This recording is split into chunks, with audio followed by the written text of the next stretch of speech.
Qala al-mu'allif rahimahullah wa nafa'na bihi wa bi ulumihi fid dharain amin. Qala Allah Ta'ala fi kitabihil karim iyang surkumullah fala ghaliba lakum. Iyang sur apabila menolong padamu, apabila menolong padamu siapa Allahu Allah, yu'ni artinya menolong siapa Allah, yu'ni artinya menolong siapa Allah padamu ala aduwikum atas musuhmu, kayaumi badrin sebagaimana hari perang Badar. Fala ghaliba maka tidak mengalahkan itu maujud. Fala ghaliba maka tidak mengalahkan itu maujud lakum bagimu. Wa iyakhdul dan apabila menghinakan siapa Allah, wa iyakhdul dan apabila menghinakan siapa Allah padamu,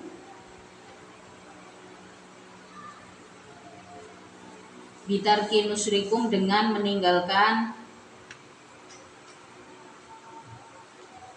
menolong padamu, dengan meninggalkan pertolongan padamu kayaumi Uhudin sebagaimana harinya perang Uhud. Faman maka adapun siapa,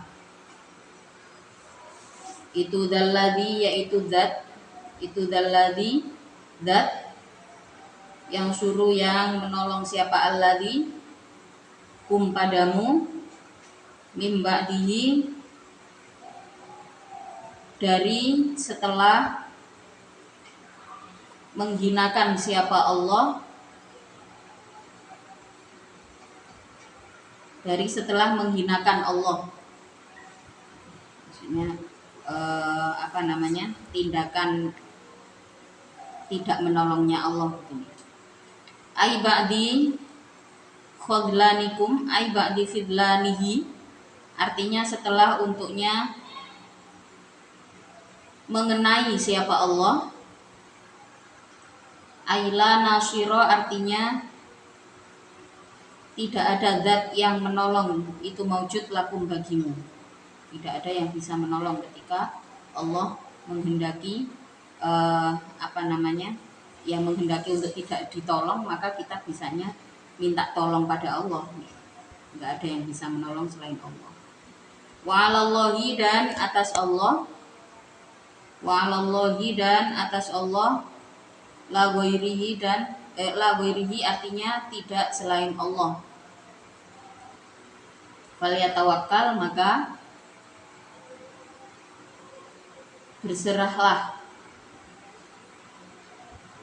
Liyafik artinya percayalah siapa al-mu'minuna orang-orang yang beriman. Wa 'alallahi falyatawakkalul mu'minun. Jadi di saat dikehendaki innallaha yuhibbul mutawakkilin, kemudian iyang surkumullahu fala ghaliba lakum, kalau Allah menghendaki pertolongan sebagaimana yang dilakukan oleh Allah di dalam perang Badar, fala ghaliba lakum maka tidak ada yang mengalahkan. Tidak ada yang bisa mengalahkan sekalipun di dalam perang Badar itu kalah jumlah. Jadi jumlahnya jauh sekali antara orang-orang mukmin dengan lawan, itu jauh sekali. Tapi Allah menghendaki kemenangan, fala ghaliba lakum maka tidak ada yang bisa mengalahkan. Nah sebaliknya wa iyakhdhulkum faman dzalladzi yansurukum min ba'di. Kalau ketika Allah menghendaki sebuah kekalahan, maka kekalahan tersebut juga tidak ada yang bisa menolong. Jadi maksud daripada ayat ini faman dzalladzi yansurukum min ba'di, maka siapa yang bisa menolong ketika tidak ada pertolongan dari Allah, tidak ada selain Allah yang bisa menolong.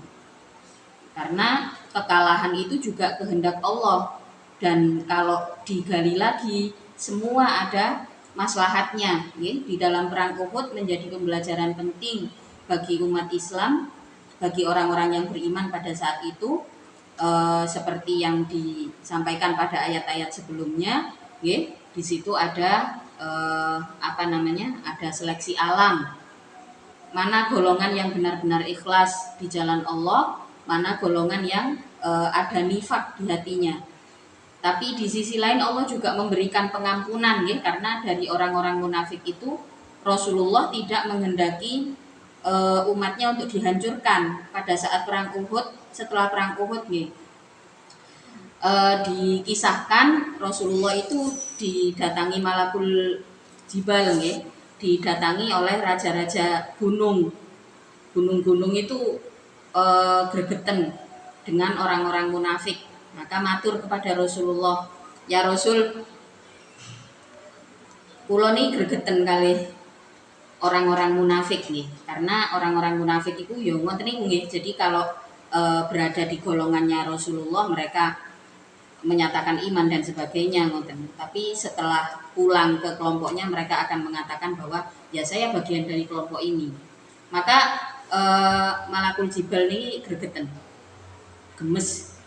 Kalau boleh ya Rasul, saya bisa menghancurkan orang-orang munafik ini jadi seperti kayu bakar, langsung dilumat habis dengan bencana meletusnya gunung misalkan atau apapun itu.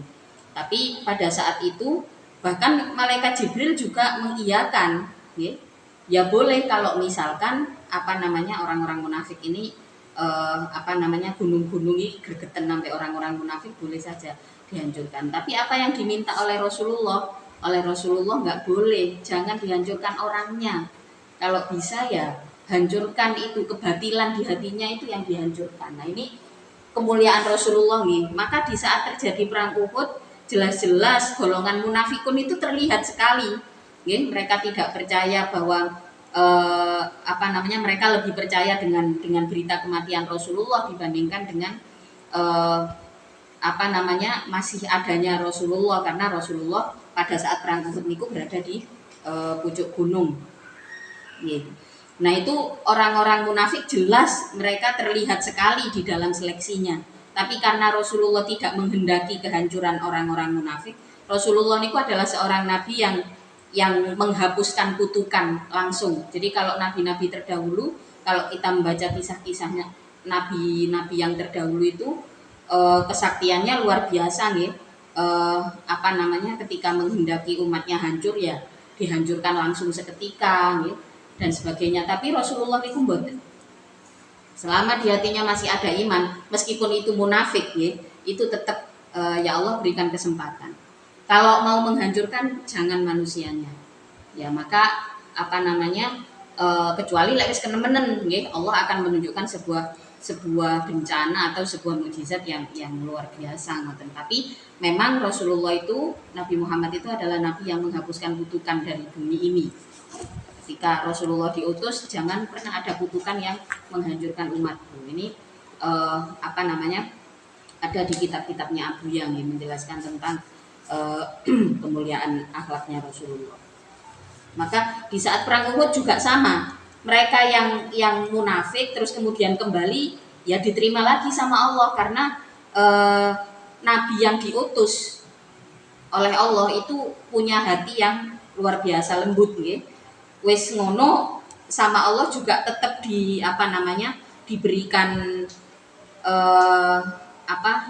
diberikan mukjizat berupa Al-Qur'an, yang dimana di situ pada ayat sebelumnya dijelaskan kalau mau mengambil peperangan atau langkah apapun dengan perjuangan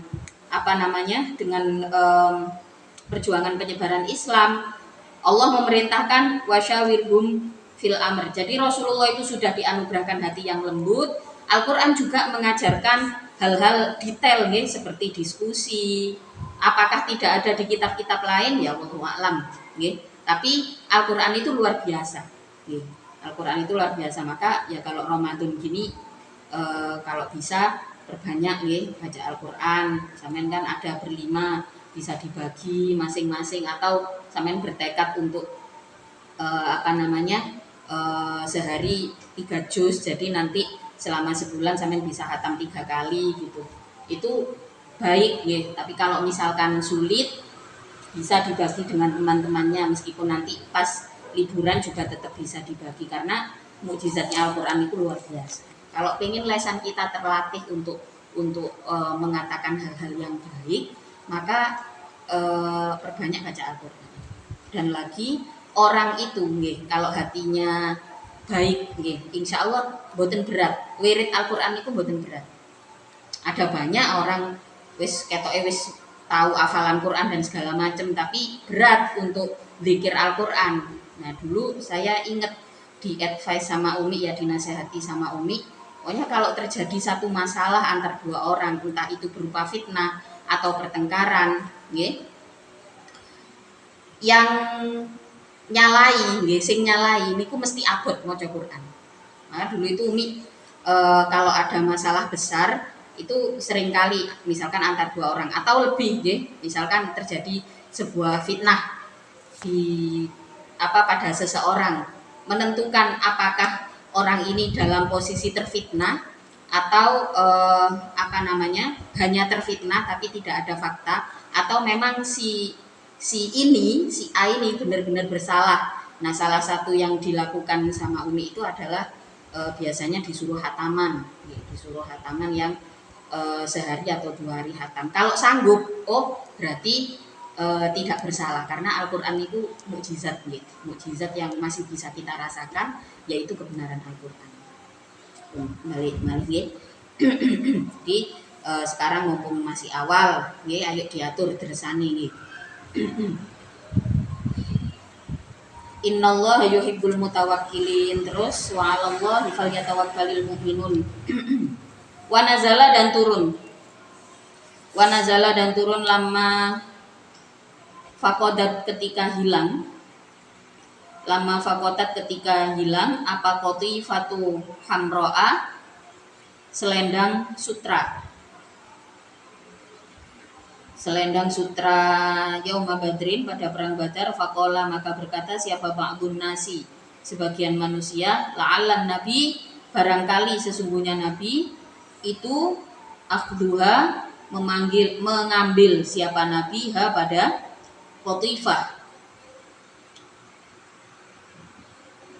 Ini pada perang Badar dapat harta rampasan banyak, ya. Di situ termasuk ada selendang sutra, ya. Ada kain-kain sutra, karena pada zaman itu memang perdagangan antara Arab dan Cina sudah terjadi, dan itu terjadinya di mana? Di kota Makkah. Kota Makkah itu kota metropolitan pada masa itu. Wa makana dan tidak ada. Wa makana dan tidak ada, mayam bagi artinya tidak semestinya. Artinya tidak semestinya linabiyin, bagi seorang nabi, apa ayyawulla, untuknya curang, untuknya berkhianat, siapa nabi. Yakunu artinya berkhianat siapa nabi fil ghanimati, di dalam harta rampasan. Fala tadunnu, maka jangan menyangka engkau bihi, dengan nabi, dalika, pada ayyawulla tersebut. Dituduh jangan-jangan nabi ini yang ngambil, karena kain sutra itu ya memang termasuk istilahnya, termasuk nilai kekayaan lah, kayak pada masa itu juga sudah menjadi nilai status sosial seseorang, nih, dengan kain sutra, dimana pada saat itu belum ada keharaman bagi laki-laki untuk mengenakan kain sutra karena berproses, nih.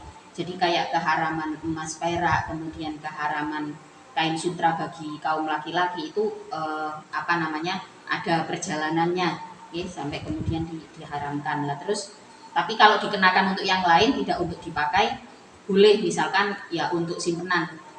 Kadang-kadang memang di masa itu sampai saiki, ya, jadi orang-orang itu perlu validasi, dia punya satu barang yang menunjukkan status sosial. Itu enggak hanya zaman sekarang, zaman sekarang tambah gak masuk akal barangnya, gila, wong zaman biyen itu menunjukkan status sosial, misalnya duwe simpenan emas, perak, batu mulia, ngoten nggih, kain-kain sutra. Zaman saiki tambah gak masuk akal. Koyo hanya tas regane sak podo omah, itu kan juga masuk akal. Bahane apa coba? Meskipun ada beberapa brand memang mengeluarkan satu barang, satu item yang berhasil melewati berbagai masa, di mana bahan bakunya mereka juga produksi sendiri. Ini ada, ya. Salah satunya item ini punyanya Coco Chanel, ya. Punyanya Chanel itu ada satu tas dia yang melewati masa Perang Dunia, di mana tas itu, ya, bahkan anti kebakaran. Saya kira gane wis miliaran, ya. Nopo jenenge. Nah, ini memang ada dari zaman Rasulullah pun sudah ada barang-barang yang dimiliki untuk menunjukkan sebuah status sosial. Pada saat itu salah satunya adalah dengan sutra. Kalau sutra yang di eranya Rasulullah zaman sekarang udah nggak ada. Kalau sutra zaman sekarang rata-rata memang sudah napa jenenge boten murni, boten 100% berbahan sutra. Macam-macam sakniki ada sutra ATBM, ada semi sutra, ada yang sutranya hanya 25%, selebihnya adalah serat. Kalau ATBM itu sutra yang ditenun dengan serat, nama alatnya itu ATBM. ATBM itu alat tenun bukan mesin. Ini di-launching pada saat eranya Pak Harto di Indonesia. Pada saat itu mengambil mengambil teknologi dari yang sudah dikembangkan di Brazil. Di Indonesia dibikinlah ATBM yang sampai sekarang, kalau nggak salah, nih. Jadi itu menunjukkan status sosial. Nah, setelah perang Badar, nih, harta rampasan itu ada kain sutra yang hilang. Orang-orang munafik langsung nuduh, karena dari awal jenenge wong munafik itu golek masalah, ya. Makanya kan di dalam Ali Imran ini kemarin ada ayat yang menjelaskan ketika kita berada di satu kelompok yang di situ kita terus-terusan disalahkan, ya maka sudah seharusnya kita tinggalkan kelompok itu, karena kalau terus-terusan disalahkan kita nggak akan mungkin bisa berkembang. Kecuali memang misalkan kelompok ini atau tim ini adalah sebuah tim yang berbasis ekonomi, misalkan memang ada relatedness, ada tarik menarik dengan kelompok tersebut untuk kita misalkan cari ma'isyah di situ dan sebagainya, yaitu alasannya yang berbeda. Nah, untuk mengambil satu komitmen kita menetap di satu kelompok atau enggak, salah satu indikatornya adalah kalau di kelompok itu kita terus-terusan disalahkan, ya maka kita harus bisa keluar dari keadaan itu, entah keluar secara fisik kita berpindah dengan kelompok yang lain, ya, atau kita keluar dari zona kita yang sebelumnya, ya. Nah, ini pada saat itu orang-orang munafik langsung nuduh Rasulullah, dijupuk iki ambek Rasulullah. Nah, pada saat itu maka turunlah ayat wa maka nali nabiyin ayyakul, enggak mungkin seorang nabi, seorang rasul itu melakukan curang. Waman wa fi qiraatin, dan di dalam qiraah yang lain bil bina ilil maf'uli dengan mabni maf'ul. Ayu sabu artinya dibangsakan.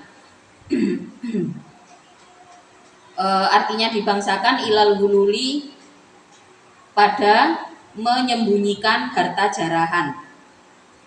Menyembunyikan harta jarahan, dituduh oleh orang-orang munafik. Waman, dan adapun siapa saja itu yaglul, curang siapa man, yakti maka akan datang siapa man, bima dengan perkara, gola yang curang siapa man atau berkhianat siapa man, yaumal qiyamati pada hari kiamat. Wa may yaglul yakti bima gola yaumal qiyamah. Ini termasuk kecurangan di dalam, ya, yang utama adalah masalah korupsi, terus kayak misalkan penggunaan pajak, ya. Nah, ini termasuk dari kecurangan harta benda. Ini yang harus dihindari. Hamilan artinya dalam keadaan membawa, ala unukihi atas lehernya man. Jadi seseorang yang terbiasa melakukan kecurangan, karena kadang-kadang kalau kecurangan ini sudah biasa dilakukan, udah nggak ada perasaan bersalah, karena menurutnya ini adalah sesuatu yang boleh, dia menghasilkan sesuatu dari situ, gitu ya, menghasilkan ma'isyah dari situ, maka menurutnya ini sama sekali bukan kecurangan. Nah, untuk bilang ya, kalau sudah terbiasa kita makan dengan kecurangan seperti itu, ya naudzubillah. Nah, ini padahal dijanjikan wa may yaglul ya'ti bima qalla yaumil qiyamah, seseorang yang terbiasa dengan kecurangan atau pernah melakukan kecurangan, kelak akan datang di hari kiamat dengan beban harta korupsi ini memang membebani pundaknya.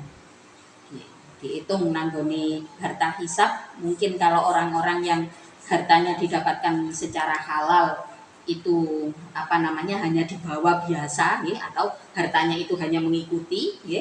Tapi kalau misalkan harta itu didapatkan dengan cara curang, maka harta itu akan membebani, menimpa dirinya ya, otomatis datang ke tempat hisab wis diabot-aboti salah pisan bahwa harta itu salah.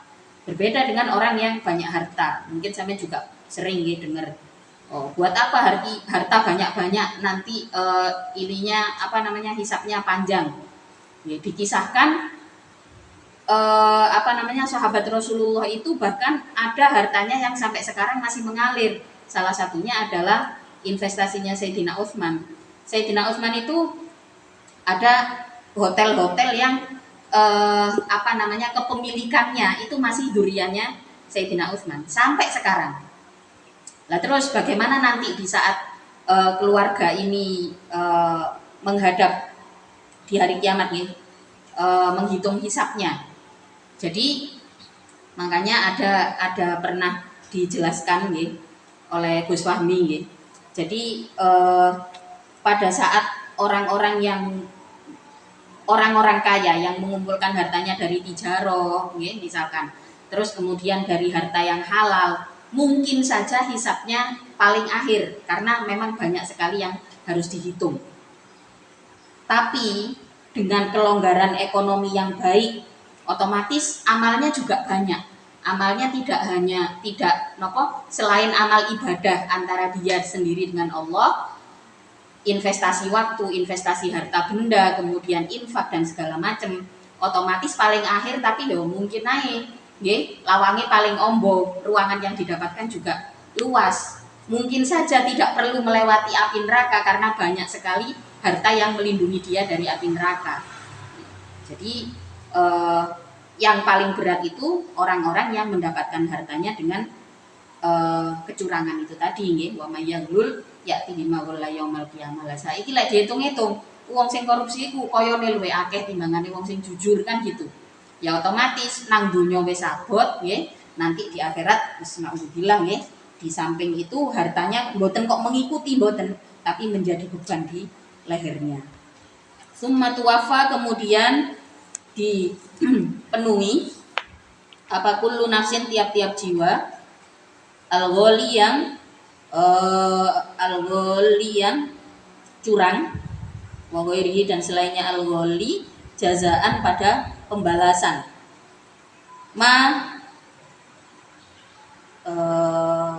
Summa tuwafa kullu nafsin, yaitu amal kasabat yang melakukan siapa nafsin, amilat artinya melakukan siapa nafas, amilat artinya melakukan siapa nafas, wahum adapun nafas itulah yudlamuna, tidak didolimi siapa nafas syai'an sama sekali. Artinya pembalasan bagi orang-orang yang curang itu akan setimpal pembalasannya. Ini maknanya summa tuwaffa kullu nafsin ma kasabat wa hum la yudlamun. Wa hum la yudlamun yang dimaksud di sini adalah orang-orang yang curang, yang mengumpulkan harta benda dengan kecurangan, mereka akan dibalas setimpal. Bisa jadi di dunia langsung terbalaskan, kayak misalkan orang-orang yang tidak mau mengeluarkan zakat, seperti itu. Atau mereka yang sengaja mengambil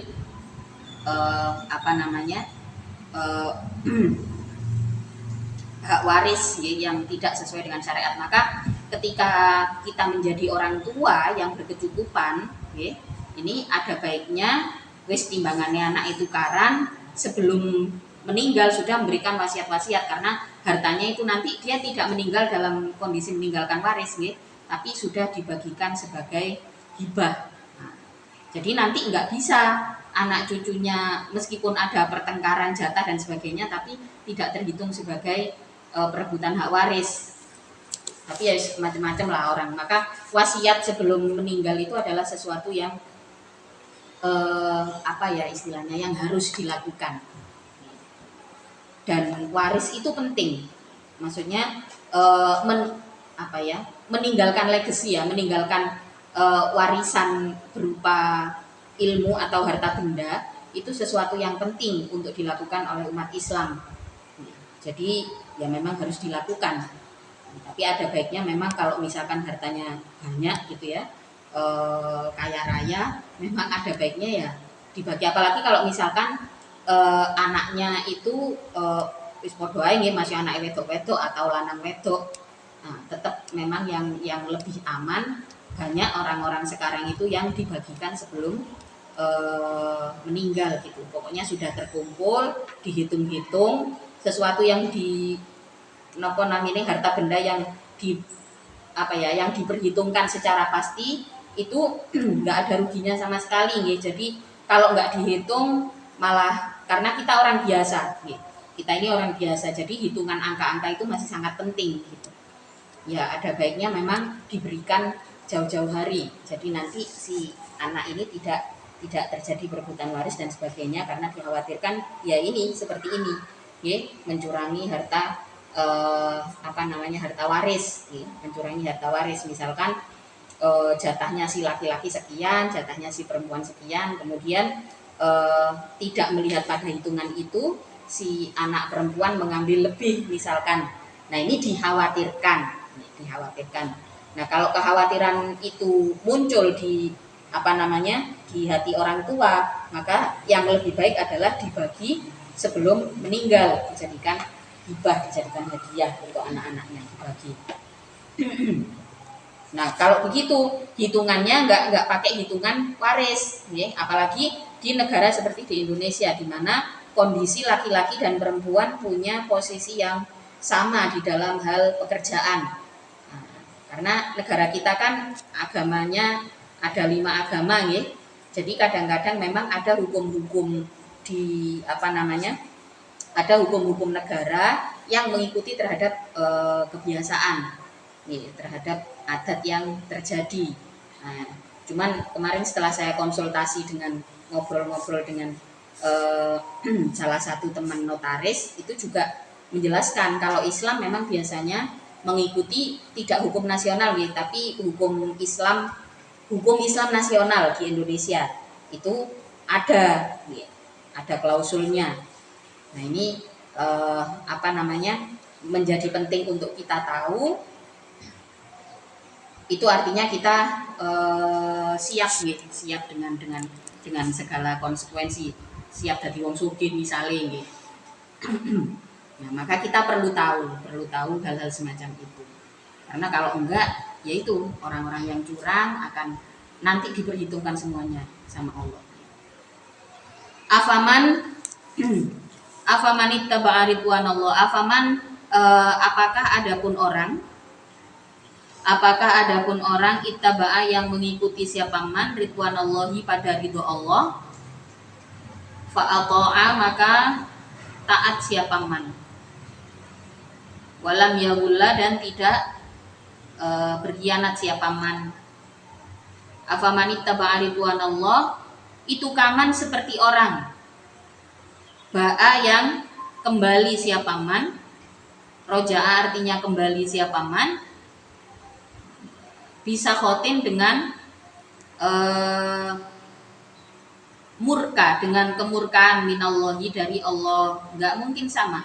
Afaman ittaba'a ridwanallahi kaman ba'a bisa khotin minallah, maknanya ini adalah apakah orang yang taat dengan ridho Allah itu sama dengan orang yang kembali pada murka Allah? Tentu jawabannya adalah tidak. Limaksiyatihi, karena maksiatnya man, wa gululihi dan pengkhianatannya man, wa ma'wahum adapun tempat menetapnya, wa ma'wahu adapun tempat menetapnya mamba'a itu jahannamu, neraka jahannam, wa bisa dan itu sangat buruk apa al-masiru tempat kembali. Al-marji'u artinya tempat kembali, ya adapun jahannam hum Adapun mamba'a itu darajatun. Itu darajatun. Bertingkat-tingkat, ay ashabu darajatin, artinya memiliki tingkatan-tingkatan indallahi, di sisi Allah. Ay mukhtalifu, artinya yang berbeda-beda. Apa darajat? Ay mukhtaliful manazili, artinya yang berbeda-beda tempatnya darajat.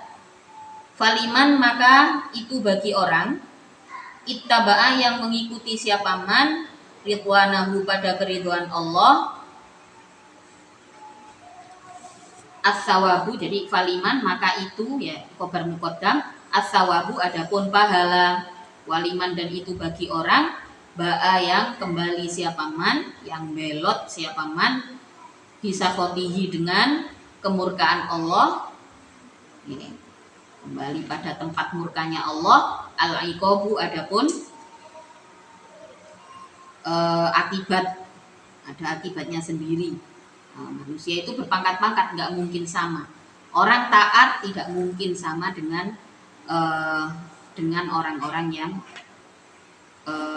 yang tidak taat, ya tentu saja itu nggak mungkin sama. Afaman ittaba'a ridwanallah kaman ba'a bi sakhatin minallah, nggak mungkin sama. Mereka yang memutuskan untuk kembali ke jalan lama, mereka yang memutuskan untuk kembali pada kemurkaan Allah, tentu tidak akan sama dengan orang-orang yang mau terus-terusan bertumbuh dengan ketaatan terhadap Allah.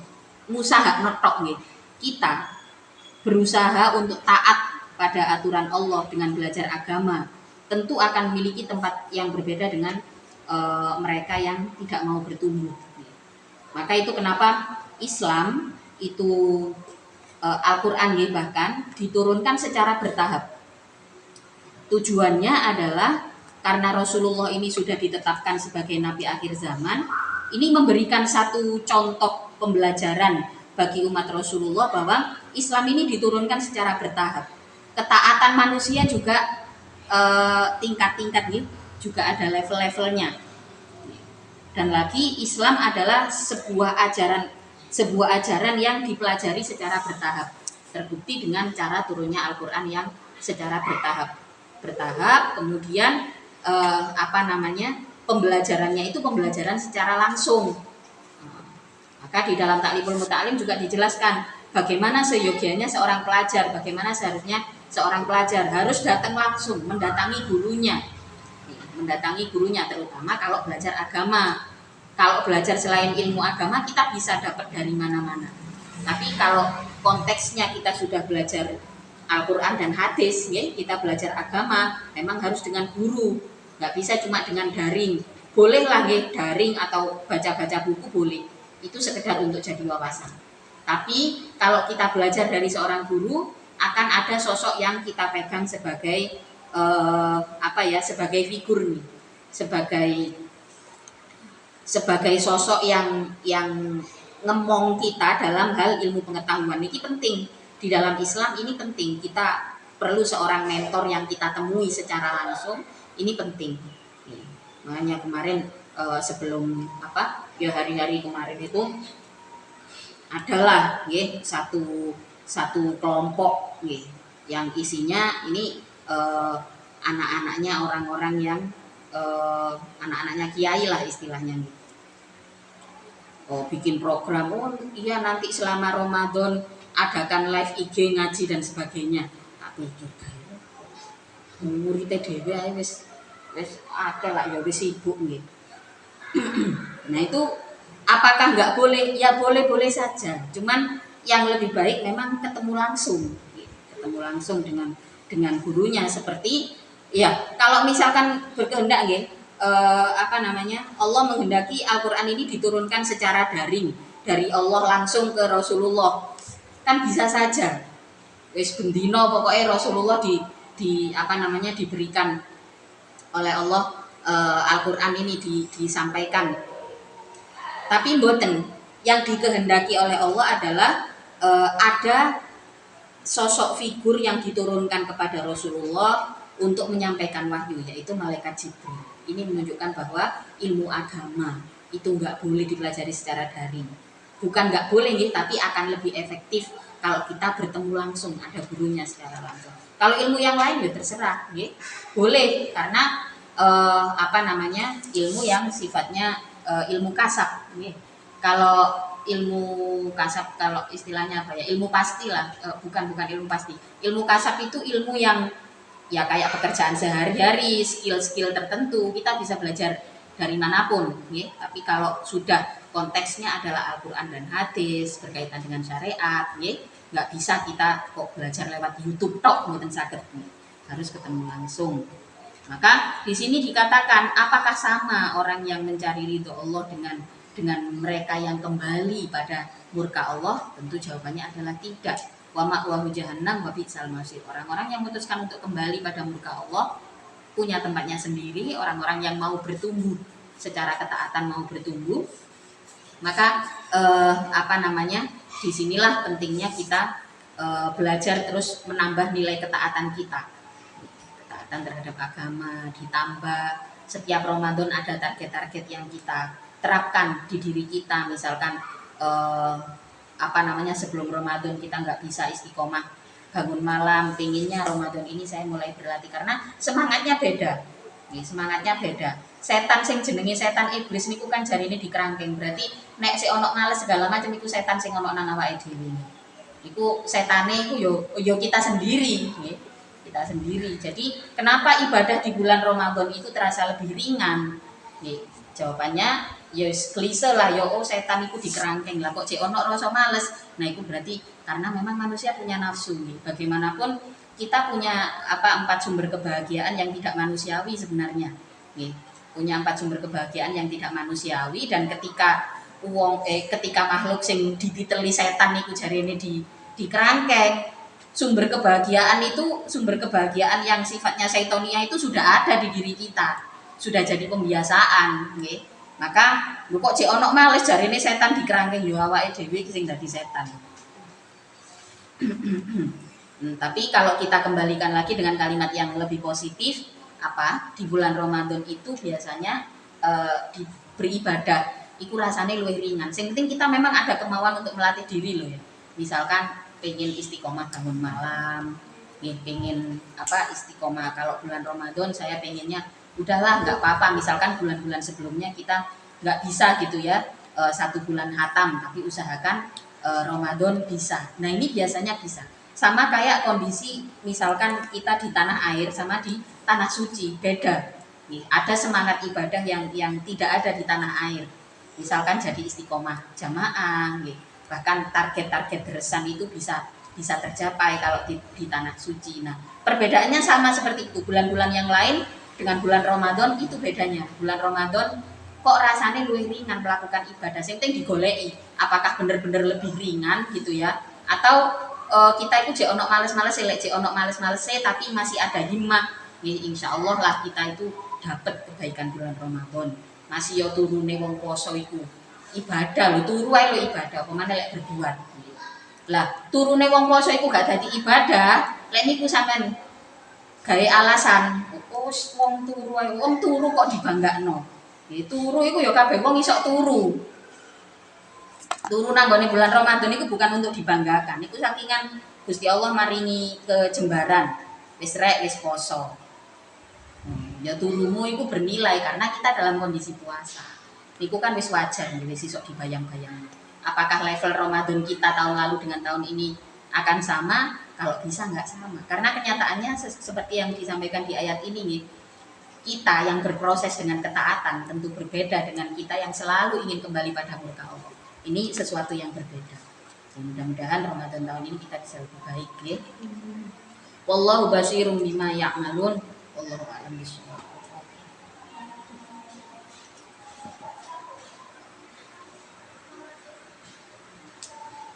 Mari ngaji posoan itu mau copot biasa enggak?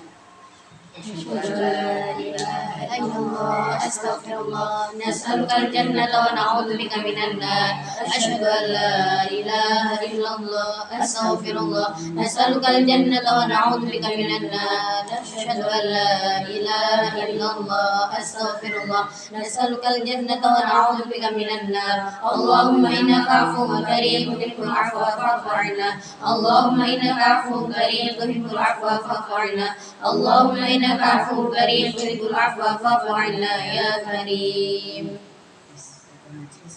بسم الله الرحمن الرحيم سبحانك اللهم وبحمدك أشهد أن لا إله إلا أنت وحدك لا شريك لك أستغفرك وأتوب إليك